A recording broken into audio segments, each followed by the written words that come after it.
Halalkah berhaji dengan sistem arisan? Arisan untuk naik haji itu bisa jadi haram dan bisa jadi halal hukumnya. Semua akan kembali ke sistem dan aturan yang disepakati. Satu, sistem arisan yang haram. Yang haram hukumnya adalah bila hadiah yang menang arisan nilainya berubah-ubah tiap tahun. Mungkin karena disesuaikan dengan harta tarif biaya perjalanan haji yang memang tiap tahun pasti berubah.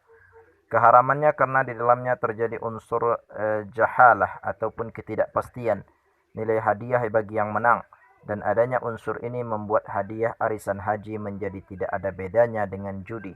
Sebagai ilustrasi dari sistem arisan yang haram adalah jumlah peserta ada 10 orang. Tiap tahun masing-masing mengumpulkan uang yang nilainya setara dengan tarif haji yang berlaku untuk tahun itu. Orang yang dapat giliran menang pertama kali pasti akan menerima nilai uang yang jauh lebih sedikit dibandingkan dengan orang yang giliran menangnya terakhir. Sebab beda nilai biaya perjalanan haji antara tahun ini dengan 10 tahun lagi akan sangat berbeda jauh.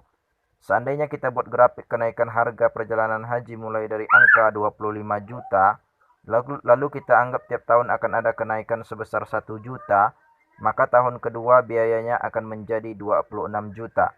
Tahun ketiga akan menjadi 27 juta dan ke-10 tahun akan menjadi 35 juta. Dan perubahan nilai itu akan berpengaruh dari uang setoran yang harus dikumpulkan dari para peserta arisan. Di tahun pertama, tiap orang harus setor 5 juta. Tahun kedua uang setornya jadi 6 juta. Dan tahun ke-10 uang setoran arisannya menjadi 5 juta. Jelas sekali bahwa nilai hadiah yang berubah-ubah itu menjadikan sistem ini tidak bisa dibenarkan dalam hukum transaksi syariah.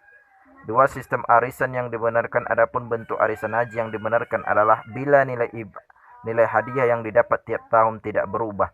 Kalau nilainya untuk tahun pertama 25 juta, maka sampai tahun ke-10 pun harus juga 25 juta juga. Tidak boleh ada perubahan.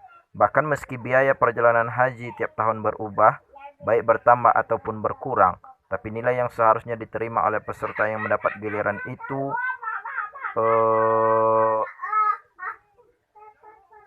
mendapat giliran untuk menang tetap tidak boleh berubah. Kalau kurang ya ditomboki sendiri, dan kalau lebih ya bisa buat tambah bekal selama di tanah suci.